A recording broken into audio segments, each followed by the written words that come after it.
Welcome to the Green Wave Coaches Show with Gallatin football head coach Michael Stroup and Gallatin News sports editor Blaine Kellar. The Green Wave Coaches Show is brought to you by Tennessee Ace Hardware.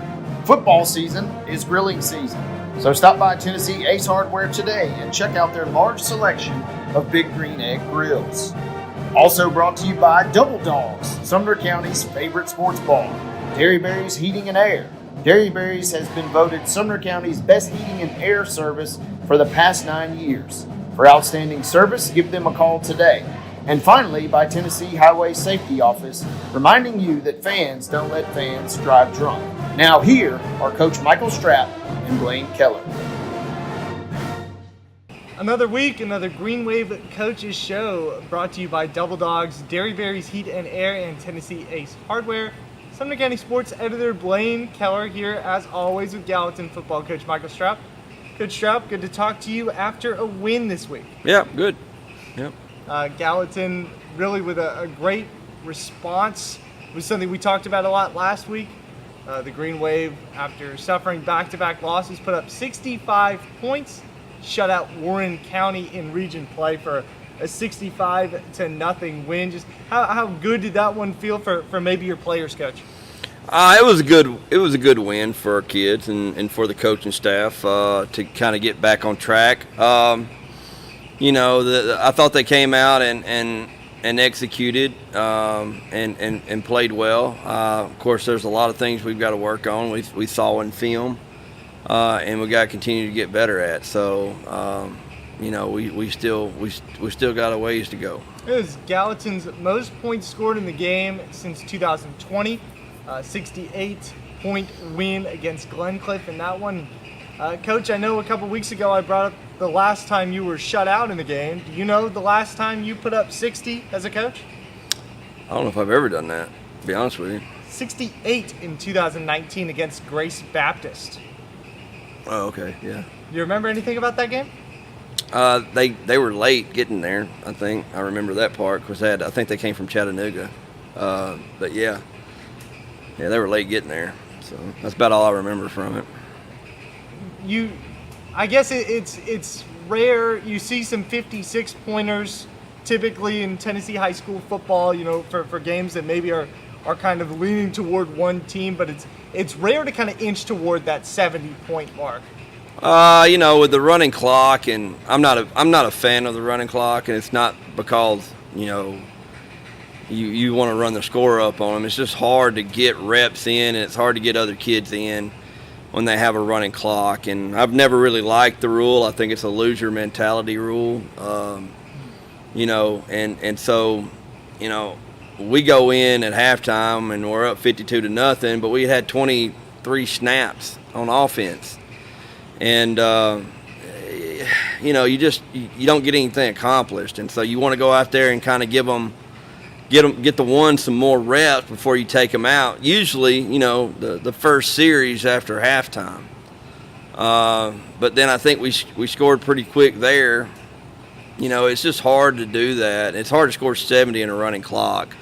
And a while back somebody got their feelings hurt because they couldn't coach defense, and so, they changed that rule. So anything to make society a little softer, I guess. So, how much were you able to get some of your reserve players in that second half? I think we got them in there the last couple of series. I mean, they held the ball. I mean, when you got a running clock and, the officials are trying to sort out, penalties and ball marks and all that other stuff, and, that clock doesn't stop, and it doesn't stop when you go out of bounds. So it flies by pretty fast, and it's not really fair to those other kids, to be honest with you. But just as long as someone don't get their feelings hurt, I guess.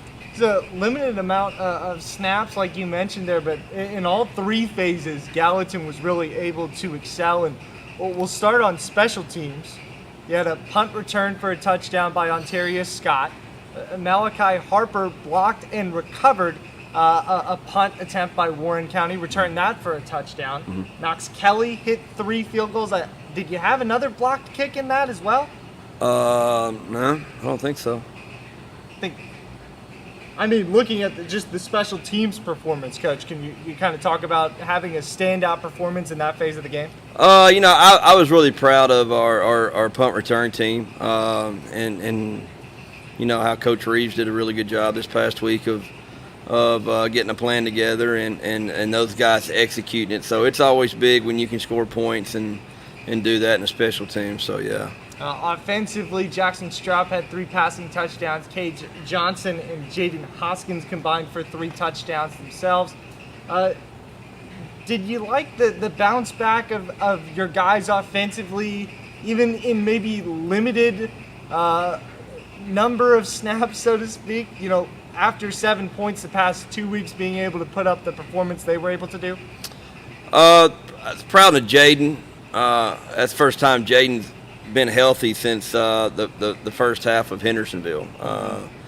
And so, I mean, we've had him out there in some limited spots just to see if he could handle it, and it just hadn't came true. But then, last week he looked the best he's looked in about a month. And so, we went with him on Friday, and he did a great job for us. And as long as Jaden's on the field for us running the ball, he gives us a lot of good options. And, then that can open up the passing game a little bit, and vice versa. I was proud of him and seeing him healthy again. Jaden had 121 yards rushing with 2 touchdowns. You kind of touched on it there. He's fully healthy from that ankle sprain that he suffered against Hendersonville? Yep. What's the process been like for him? I'm sure it's a little frustrating as a player whenever you take that week off against Station Camp, you come back at Mount Juliet trying to be at full strength and then can't really go as well as you want to. Yeah, it's been frustrating for him. I mean, he's a senior and he wants to contribute and play for his team, and when he can't do that, it upsets him. But like I told him, it's a marathon, not a race. And having him healthy in the middle stretch is a whole lot more important to us than having him 75% the whole season. So it was good to get him back out there. I wanted to ask you in regards to maybe that tandem with Jaden and Cage Johnson. I talked about this after the first game. Those are 2 backs at very different sizes. Mm-hmm. Does that present kind of a tougher tackling dynamic for a defense when they maybe get used to bringing a stronger guy down like Jaden, and then you've got a shorter, kind of stockier back like Cage? Yeah, I think all 3 of them, and Nehemiah hasn't been able to get out there as much as we want him to. Again, the shortened game last week kind of kept him from getting in there and getting us some carries. And plus also, getting Jaden in there and making sure he got carries and get reps in there was important too. But all 3 of those guys bring a little different ingredient to it. So, yeah, I think Jaden's a power and speed guy, and then Cage is more power, and then you have Nehemiah who is speed. What does it say about an offense's performance when you don't punt the ball in a game? I guess you score a lot of points or turn the ball over a lot. 1, 2. Is that something that you guys kind of maybe look at that stat and say, that's a really good metric whenever you don't have to bring out the punting unit? Well, I've always said that punting is a sign of defeat, and failure for offense. So I've never enjoyed punting. Coach, you said last week that anticipated a kind of a switch up, a change up in the offensive line. How did you notice that lead to some success? I think we were able, in games like that, you really can't tell a whole lot. But I thought that we had a little bit more, the backside was taken care of a little bit better. But again, in games like that, it's kind of hard to tell up front, how we played. But, I thought that for the most part, I thought they did a decent job up front. Talk about the physicality. That was something else you guys focused on in practices this week going up into the Warren County game. How did you notice the physicality maybe upped a little bit, if all? Well, I think in the opening series, Alec Brown makes a heck of a tackle over there on the perimeter and an open field. and runs through a guy. And then again, you got Jaden running the football on offense, and he's running through people and breaking tackles. We just got to carry it over to this week, and it's going to be a little harder this week because of the weather outside and the possibility of severe thunderstorms every day about practice time. So, but we just got to carry it over to this week and continue to be even more physical than we were last week at practice. In the early parts of those practices that week, you guys kept the pads on and played with padded practice. What else did you guys do, if anything, to up your physicality as a football team? We just kind of had certain drills and whatnot. You have in there, even thought about doing a little Oklahoma at times, and but you just again, you just turn it up and get after it, and you can't worry about people getting hurt or injured. It's football. It's a violent game, so things like that happen. You just can't concern yourself with it. We've talked about the special teams and the offense against the Pioneers of Warren County. Defensively, 26 yards, I believe, in total allowed by the Gallatin defense. First shutout of the season. What does that do for those guys' confidence going into this next game against Green Hill? I don't know if it does much, but I was proud of the guys' effort, especially up front on the D-line. They made a lot of tackles. Micah Bell, once again, getting all over the field and getting in on plays. I thought Ryan Williams played a heck of a game in the secondary. I thought Javion Link did a good job. Nehemiah was able to contribute on defense this week too. Ligarius. I think all the guys kind of stepped in and made big plays for us. But that's just, that hats off to Coach Clemens and his staff and the kids kind of getting after it this past week.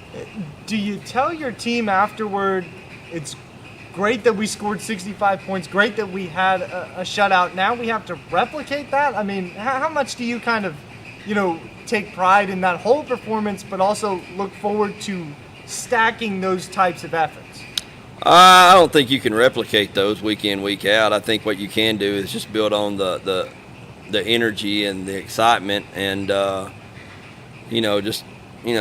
we have a great opportunity to host a home playoff game at Gallatin, and we've just got to we've got to do our jobs, and we control our own destiny, I guess, and the kids have just got to buy in, get into it this week, and we're almost in the same spot we were this time last year, minus a win. So we just go over there on Friday night and at our stadium, and hopefully play hard enough to get a win. It's all in front of Gallatin, looking for a home playoff game, region game Friday against Green Hill. We'll go ahead and preview that out of the break on the Green Wave Coaches Show. Football season is grilling season. The Big Green Egg is the perfect grill for everyone, from the backyard cook to the world's most acclaimed chefs. Stop at Tennessee Ace Hardware today and check out our large selection of Big Green Egg grills. It's the perfect grill for any grilling need.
Toby knows comfort, whether day or night.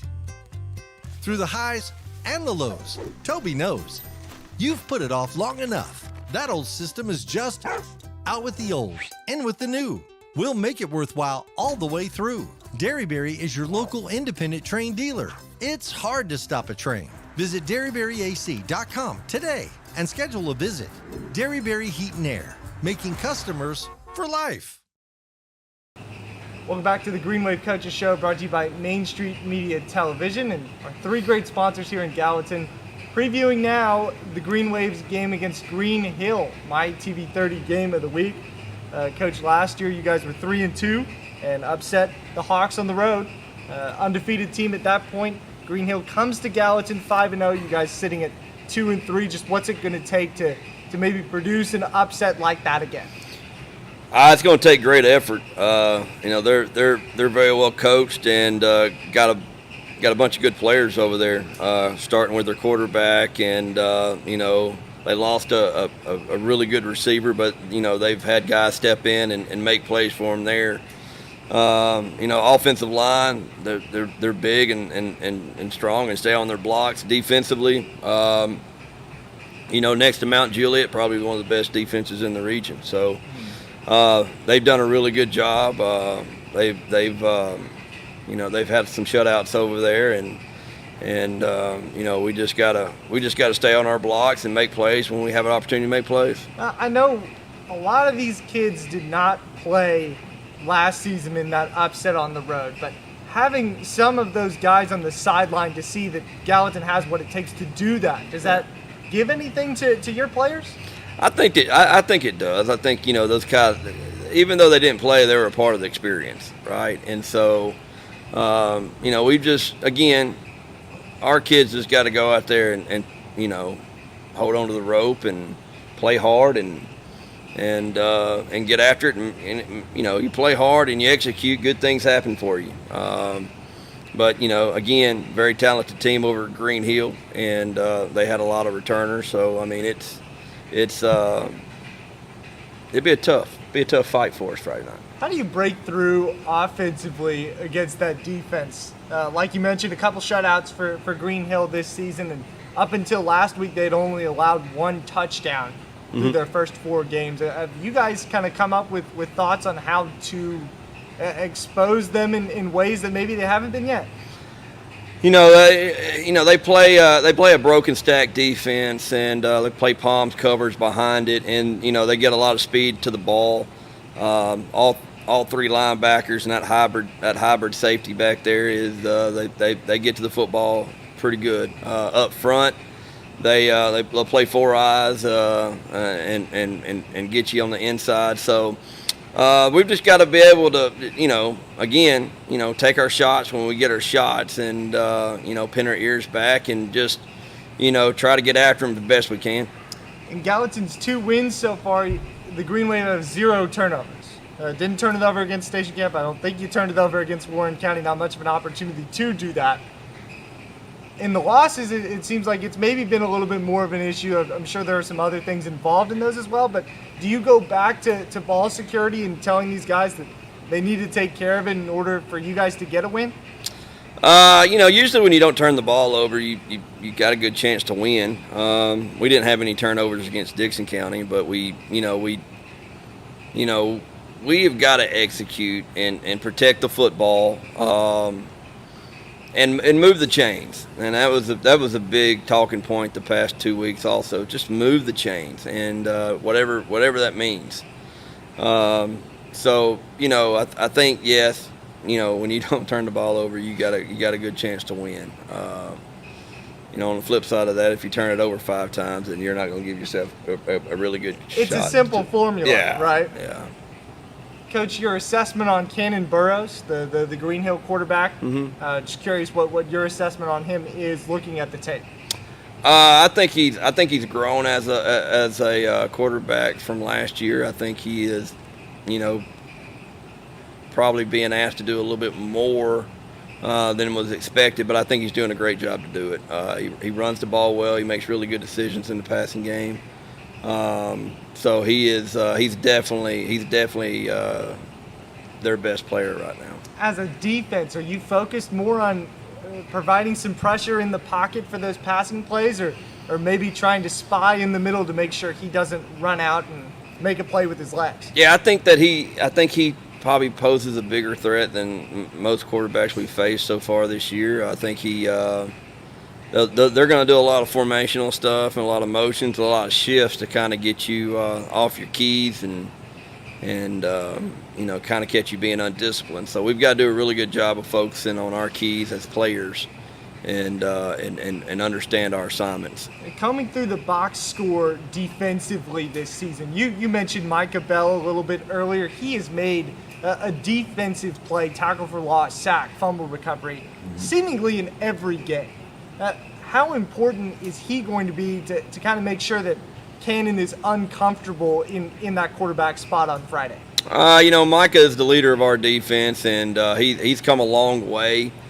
And being a first-time starter this year. But he's going to have to make some plays for us on Friday, and again, he's going to have to be disciplined and read his keys as well to successfully do that for us. But yeah, he can be an impact player, and having him on their player it will be key for us. Aaron Mattingly, one of the receivers, I guess kind of a tight end that you brought up a little bit ago, on dealing with an injury this season for Green Hill, so that weapon kind of limited at least. How have you seen those other receivers for the Hawks, though, maybe kind of make plays and provide that still difficult dynamic to defend? Yeah, I mean, they've had some guys come and step up. Number 20 has stepped up for them and played some receiver for him and made some plays. And that's what you got to do when you have a player of his magnitude that has contributed a whole bunch over there. When you have injuries like that happen, other guys have got to step up and carry the load. And so, for the past, maybe a week, I don't know. They did a really good job last week of doing that.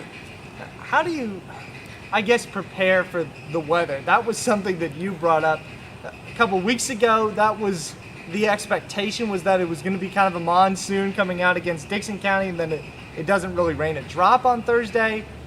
How do you prepare for it this time around, and do you think it plays a factor at all on Friday? I think that it all depends on what happens on Friday. It's too far out to predict that, I think. I think we'll probably get a steady dose of rain, which we need around here. Sure.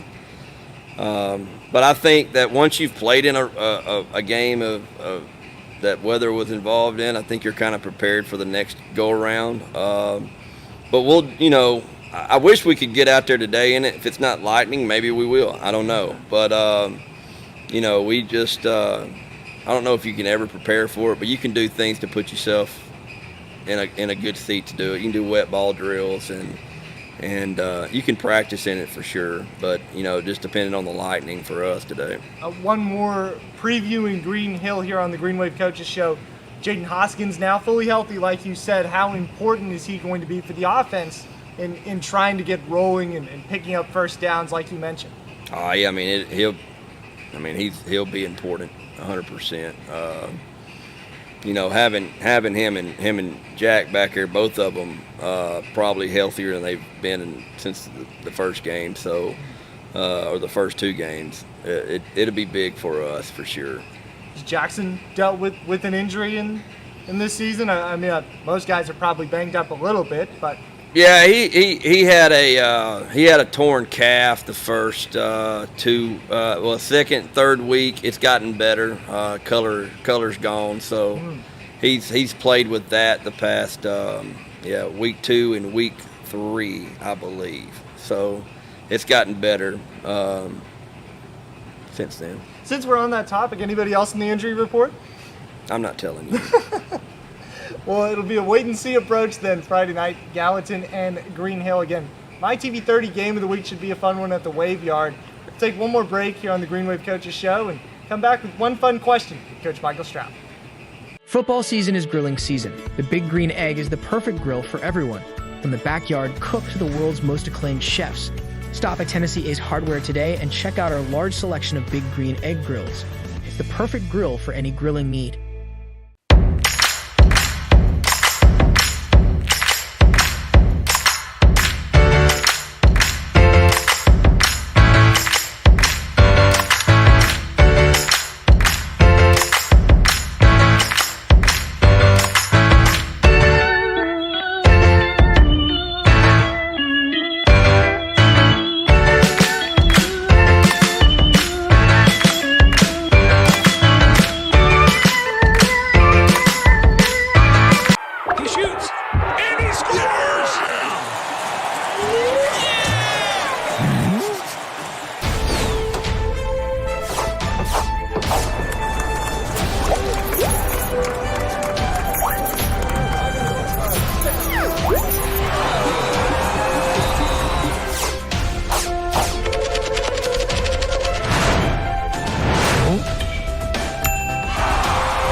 knows comfort, whether day or night.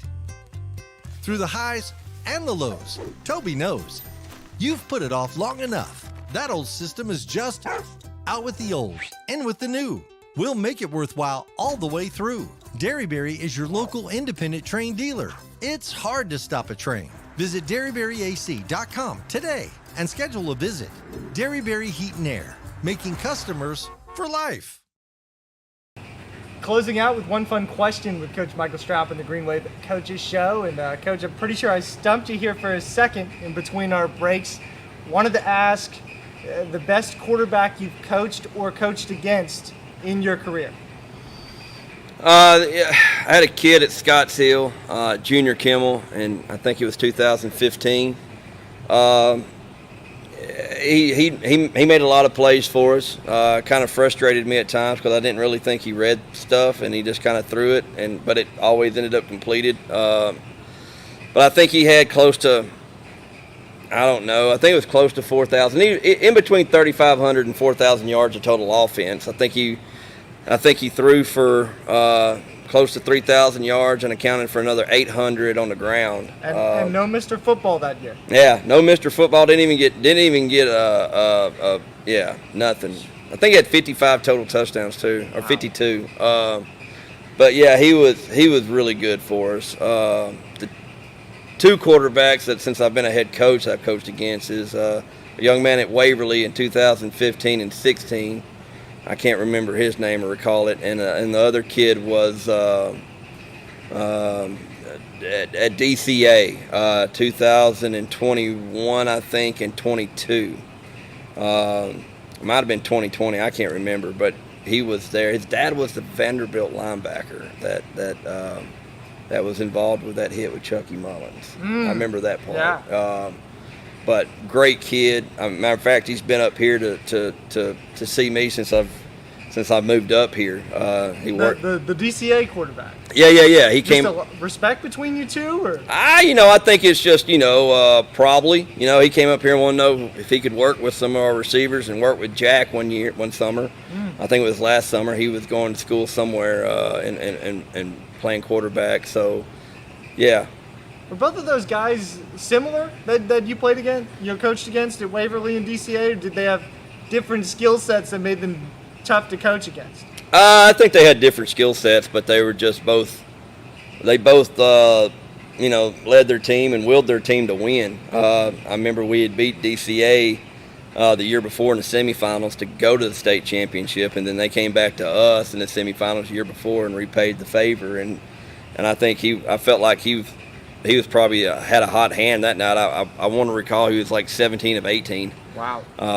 And like for 350 something yards. So he did a really good job that night. And I just remember, his character and his maturity after the game. And yeah, I would take him any day of the week. Cannon Burrows presents another challenge at quarterback for Gallatin on Friday night. The Green Wave against Green Hill. Thank you so much for joining us on another episode of the Green Wave Coaches Show, and we'll see you back here next week. You've been watching the Green Wave Coaches Show with Gallatin football head coach Michael Stroup and Gallatin News sports editor Blaine Kellar. The Green Wave Coaches Show is brought to you by Tennessee Ace Hardware, Double Dogs, Derryberry's Heating and Air, and the Tennessee Highway Safety Office.